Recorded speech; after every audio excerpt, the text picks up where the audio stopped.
Hi there, Winnebago owners. Today on your 2021 Winnebago Vista, we're going to be taking a look at and showing you how to install Roadmaster's rear anti-sway bar. And this is what our sway bar looks like when it's installed. You can see here that it attaches with the custom brackets that come included with it to our axle here, and then the included end links attached to custom brackets that attach to our frame. What's nice about the kit is that all these bracketry will just fit onto existing components. We don't have to do any drilling or modifications to get these installed. Another thing I like about the sway bar is that this is an additional sway bar that is installed behind our axle. So our factory front sway bar that's located here is still in place. So a lot of your upgrades end up taking off the factory one and putting a more robust sway bar on, but with this one, we're keeping that factory one and still putting a more robust one on to further reduce sway. And the way our sway bar here reduces sway is in a kind of a twisting motion to prevent it from happening. The bar is clamped to the axle here, and the end links are attached to the frame. When you're going down the road, your axle is always going to be steady on the road. Your wheels are going to be, tires are going to be on the ground. And as you are driving down the road, you might get a heavy crosswind. Well, your body's supported on suspension above your axle. So while the axle is going to be on the ground here, your body, if a big semi drives by and there's a big heavy crosswind that comes in this way, it might blow your body like this. Well, the axles and tires are still going to be on the ground, but the body's going to want to tilt. So your suspension on this side is compressing. That side, it's probably expanding open just a little bit. And what that does is our frame is actually getting closer to our axle at that point. So this end link here is going to push down on our sway bar arm. The opposite side here though is going kind of up in relation to the axle. So this arm here, this end link is going to be pulling up on the arm here. So it's like this, and it's doing a twisting motion at that point. And this bar does not want to twist. You can see how big and heavy this guy is here. And this isn't even a whole lot of leverage. The arms where they stick out from its clamp point isn't even that far. So it really does not want to twist. So what will happen is as your body does roll and it does twist the bar, it wants to return to its natural state here. It's going to spring back, pulling that body upright, preventing it from going as far as it used to. And what oftentimes happens is if you have a big heavy crosswind and you lean over, when you go back, you already have momentum. So you go beyond center and then you kind of level back on out. By having a heavier bar in here, it's going to prevent how far we go in one direction. So when we go back, that momentum we have is going to be less, and the bar is going to also work to prevent us from going beyond center, so we're going to have less oscillations. What this means for you and all your passengers is you're going to have a more comfortable ride because you're not going to have so much swaying going on. It's really nice for your cabinets that are full of dishes and stuff to help prevent those from bouncing around. And you as a driver, you're going to have a little bit more energy when you reach your destination because you weren't quite fighting as hard as you were before to keep that motorhome straight and all your passengers safe, keep it in its lane. This is going to help tame your big old beast and make things easier. Now, some additional components I'd recommend in addition to a rear sway bar is you can get a sway bar from Roadmaster for the front. That is going to be a replacement. It's going to be a bigger, heavier sway bar. You can also get sumo springs, which further help to smooth out the ride of your vehicle, reduce sway, and they do provide a little bit of support as well for some of the weights on your vehicle. You got sometimes things are not perfectly loaded evenly from left to right, so those work really well there.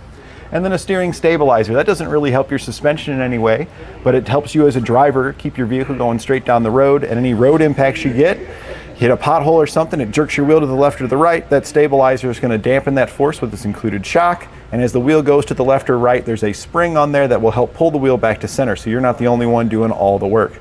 All these things add together to make a very comfortable motorhome driving experience that's going to feel a lot safer. Your passengers are going to be more comfortable, and when you get there, you're going to have more energy because, again, you're not working so hard to just keep this thing in control. We're going to hit our test course and see how it feels. We're going to do our uneven bump section here first, and this is going to simulate like hitting a pothole. And you do usually notice some difference here with the sway bar installed because this does usually get your motorhome kind of rocking on these.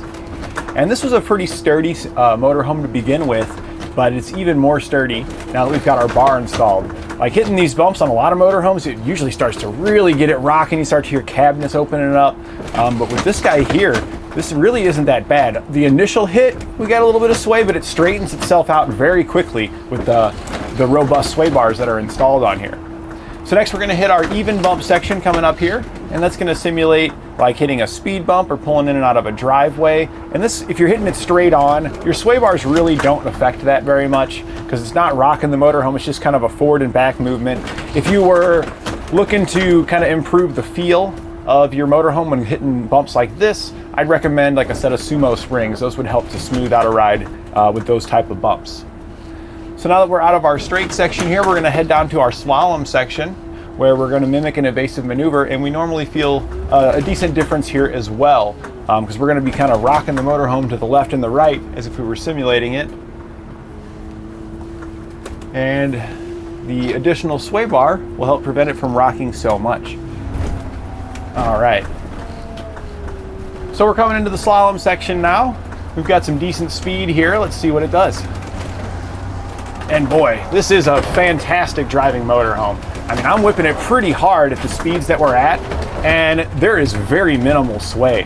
I mean, your passengers in here, you could be doing a pretty aggressive maneuver, and they're hardly even going to notice it. Probably think you're just doing normal driving. It is actually an excellent driving motorhome. So the additional sway bar on there just made it even that much better. I mean, this thing is rock solid in its feel. So for this guy, the only thing I think I would potentially recommend would be a set of sumos and a steering stabilizer. The sumos will just help smooth out the ride further. It's already a good ride on this one, but if you're looking to get the best, that would be an option. And then the steering stabilizer would definitely help out in that uneven bump section when we were hitting those bumps. You could feel it jerking the wheel here. That would help minimize that, making it easier to stay in control when you're hitting potholes and stuff. Yeah, everything turned out great on this. We're gonna go ahead and get it back to our customer, and I'm sure they're gonna have a great time heading across the country in it. We'll begin our installation here at the rear axle, but before we get any tools in there and start working, we do need to do a little prep on the motorhome to get it in a state where we can work. So first you'll want to chalk the front wheels, then use your leveling jacks to raise up the back of the motorhome. And you don't need to raise it up all the way to the wheels off the ground, but you need to come pretty close because we need to increase the distance between the frame and the axle. And what that does is it moves our leaf spring stack out of the way for the fasteners that we need to access. Once you've got it lifted up to that point with your leveling jacks, make sure you put some jack stands under the frame to support the vehicle, and then we can hop in there and get to work. So we've got our impact here. We've got a 21 millimeter on it. If you look straight back in there above the tire and then head to the rear of the motorhome from the tire, right above the leaf spring stack, you see 4 bolts in the side of the frame. The 2 lower bolts are the bolts that we're after that we want to remove. So the reason we had to lift up the motorhome is because if you were to look at this without lifting it, you would only see the 2 top bolts. The 2 bottom ones, the leaf spring stack, would actually be right in front of. So we're just going to stick our socket in there and zip these out. You don't need a wrench on the other side for the nut. There's a little flange on the nut that prevents it from spinning. So we can just stick our gun in here and zip them out. All right. Save your hardware, we're going to reuse it because now we have to install our bracket. This is our bracket, so we're going to head under there and use the same fasteners we just took out to secure it in that location. So this is the bolt, and this is the nut that we had on the other side. You can see the flange that kept it from spinning. We're going to use the bolts and our bracket here. Our bracket's going to just slide right underneath the bottom of the frame. We'll line up the holes in the bracket with the holes in the side of the frame. Slide our bolts through.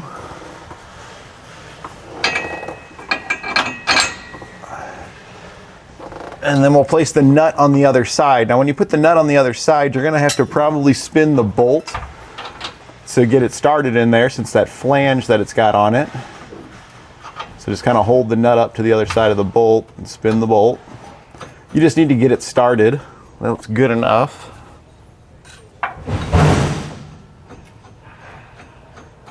Get it started in this one. Okay, so now that we've got it started in both, we'll switch back to our gun once again and zip them down.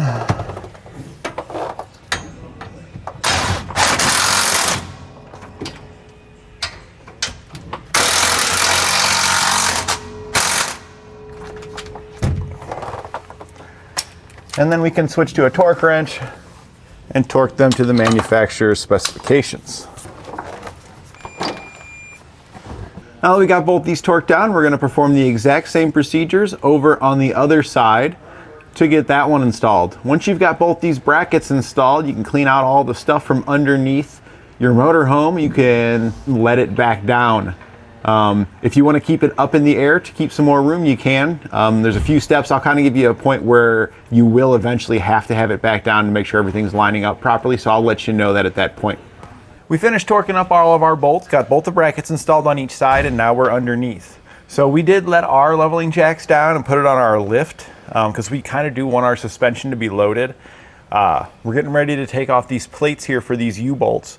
Now you can use your leveling jacks a little bit to give yourself a little more room, but you don't want your wheels off the ground at this point. Ideally, you want some decent pressure on the wheels on the ground. So you want to at least lower your jacks down enough to where you've got plenty of tire surface area on the ground, because once you take this loose, that's kind of the only thing that's holding the axle to the vehicle here is our U-bolts. Now we're going to have one on each side, and you should only ever take one off one side at a time. Don't take both off.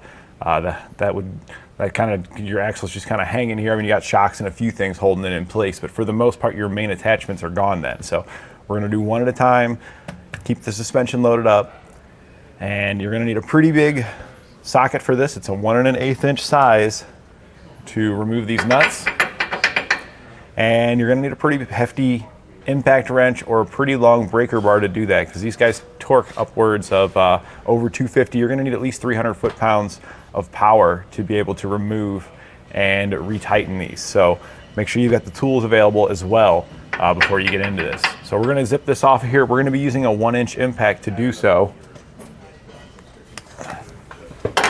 All right, and I did also, you can kind of see the glistening of the bolts here compared to above.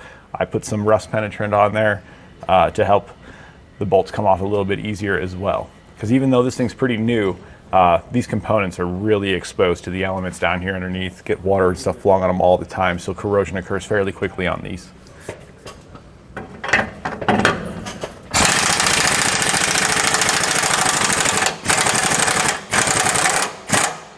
And as you're moving them, I like to go back and forth.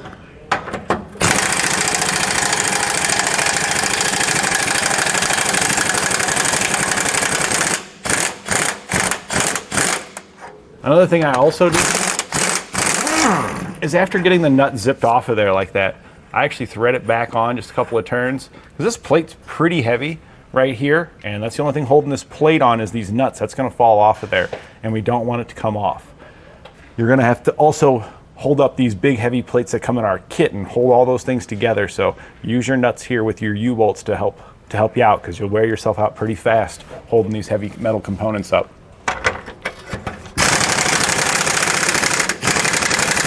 Now you can see this one's got the washer on there. We left it on there. This one, the nut came all the way off. You don't need the washer for just your temporary holding it bolt. Save that washer because we're going to reuse it, but for these temporary ones, you don't need to have it in place.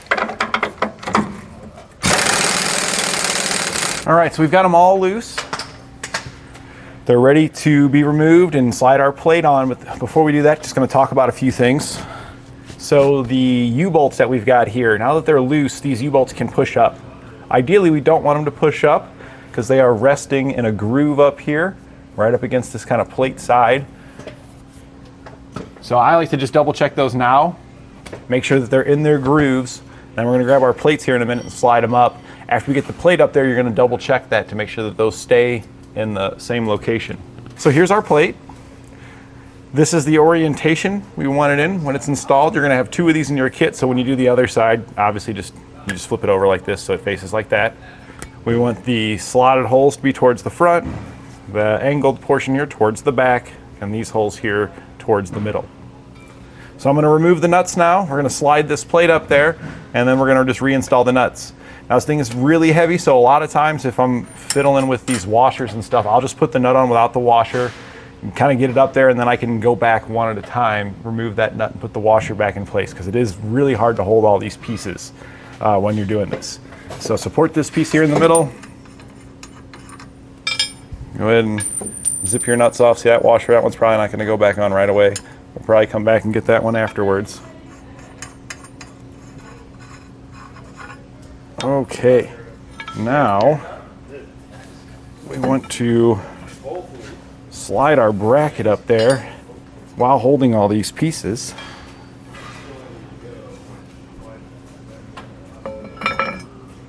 So I like to get the back ones kind of slid on, rotate it up, and then get at least 2 nuts on it. If you can, just grab 2 nuts and put them on opposite corners. And in most cases, that should be good enough to be able to grab those washers that you got and get those in place. And then again, we're just going to come back now and we'll take off that nut, grab one of the washers that we didn't put on.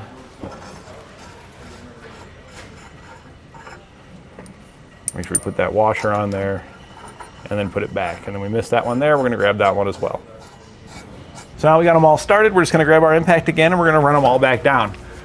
Double checking up top right before I do that to make sure that U-bolts are still in their appropriate location. And you also want to alternate back and forth because we want to try to get about the same amount of U-bolts sticking out on each of our locations here.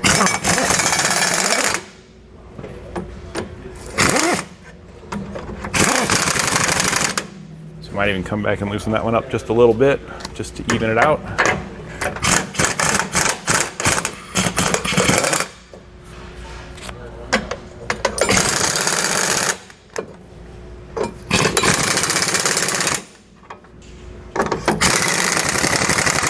And now we're going to grab our torque wrench and torque them to the specifications outlined in our instructions. You are going to need a pretty big torque wrench to do this. They torque very high.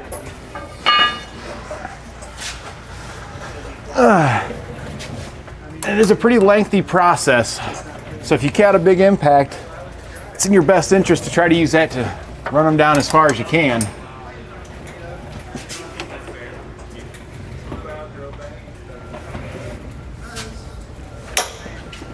We'll now take our end links. That's what these look like. You'll have 2 in your kit. This is just going to slide up between the hanger that we put in place earlier. And then we're going to put it in the lower hole. Then take your bolt from the outside of the vehicle, aim towards the inside, slide it through the bracket and your end link, and then put an nylon locking nut on the other side. Now we're just going to have this temporarily installed like that, and we're going to do the one on the other side the same way.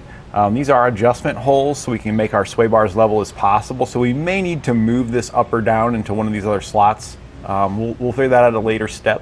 We're going to use these to help us lift the sway bar up because I find it a little bit easier to install the sway bar this way just because of how heavy the thing is.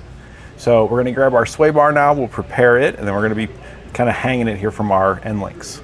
So now we're going to prepare our sway bar before we lift it up. Probably want to have some napkins handy or potentially latex gloves, just depends on you. Some people have indicated that the lubricant we're about to apply here irritates their skin, so you might want to cover up with gloves. I've not noticed any issue myself, but everybody's a little bit different, so you know your body better than anybody. These are our bushings that come in our kit. You got your end link caps there. You can see that they are a split bushing, so we can open it up to slide it on there easily. The inside of our bushing, we're going to lubricate using the provided lubricant. So just grab a dab of that there. And then we're just going to smear this all around the inside of our bushing. And we want to thoroughly coat the inside of the bushing here, all the way across on both sides. So you probably need to flip it over so you can get the other side here. And once you've got the interior of the bushing thoroughly lubricated, if you got a little bit left on your finger, I kind of scraped the excess off in the bushing, but you're gonna have a little bit left. I'll use that here on the outside of the bushing. We don't want a lot of grease here on the outside, but just a little bit can help minimize squeaks and rattle noises. So there we go. We'll just take our bushing now. It spreads open, slides over our bar, and then if you want, you can put the cap on here now. You don't have to put it on just yet. Sometimes that cap does like to slide off of there when you're trying to lift the bar up. And we're just gonna repeat that now and place our other one on the other side. All right, now that we've got them lubricated, we're gonna be lifting our bar up. This is the orientation the bar needs to be in. When it's installed, our bushing caps here would actually be flipped the other way around. We can flip those here in a minute. But we want it to kind of be angled down here in the middle like this. We can see our Roadmaster sticker, and the arms are gonna angle towards, they're gonna face towards the rear. So I'm just gonna grab this guy. lift it up here, and this is where I like to use my body. You can kind of rest the bar on your body. Grab your bolt. It's the same bolt as the other one we used to hang our end link. And then you can kind of use your body and flip the bar up. Kind of rotate it up into position. And we're just going to use the bottom hole. Again, we may have to adjust that later, but for now, just slide it into there. And then if we can, we're going to get in our other side here. We'll have to just support it with our body, grab our other bolt, no big deal. We'll just put our nut on here, just loosely install it. Grab our other nut and bolt. Raise this one up, slide it through, and then put that on. It's a whole lot easier to just get these bolts slid through than it is to try to lift the whole bar up and attach these bushing caps here to our brackets. Now we can kind of pivot it up, and most of the weight's being held by our end links. And then if we have to move it up or down, it'll already be supported by our bushing caps at that point, making it easier for us to make this adjustment. Now go ahead and take the shorter bolts that come in your kit. You're gonna have a couple of them, about 4. Slide a washer on each one.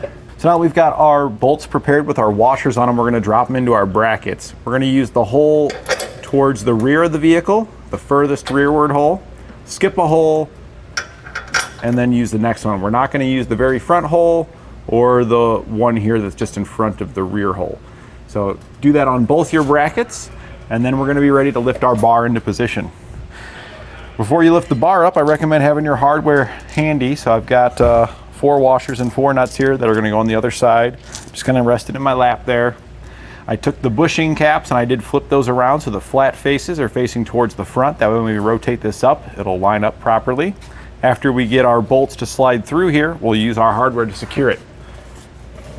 So just rotate on up. You might have to move your bushings and stuff around just a little bit to get everything to line up properly. Sometimes you got to slide the caps down a little bit in order for them to line up. And after you get them to slide through, place your flat washer on and get your nut started on there. Once we get a bolt started on each of the Once we get a nut started on each of these bolts, the sway bar will hold itself up there, making it easier for us to do the rest of them.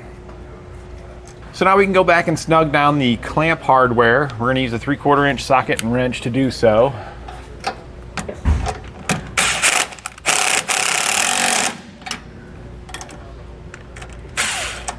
This is also a good time to center your sway bar before you tighten it down.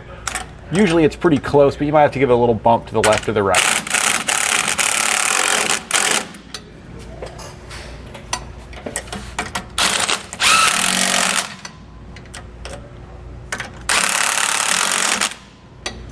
All right, so we got those guys snugged down.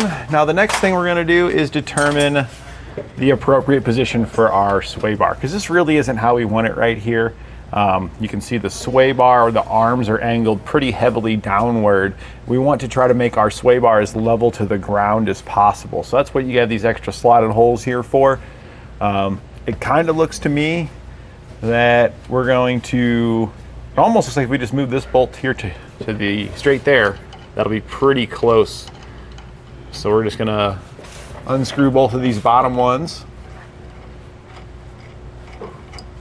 We can slide our bolts out of there.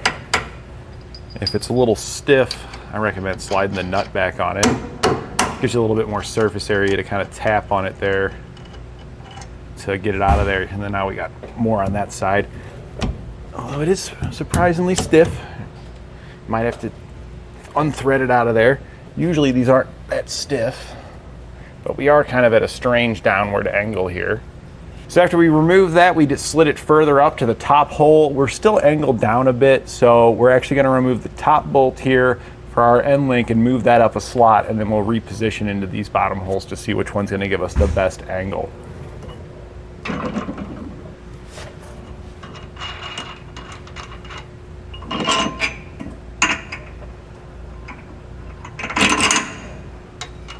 you have to move the one on the other side as well.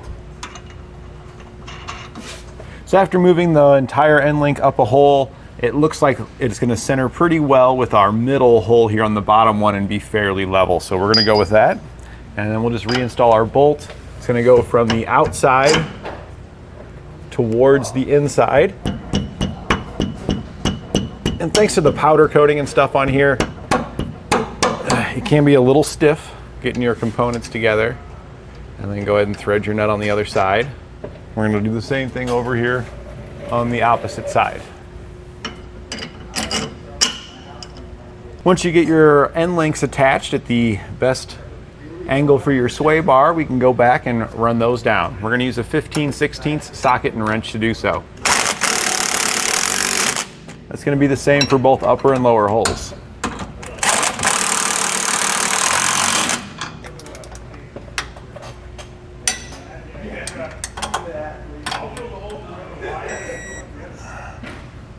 Once all of our hardware is tightened down, that'll complete the installation of our sway bar. I'd recommend just going on a test drive. If you hear any clunks or noises, just go back and double check your bolts.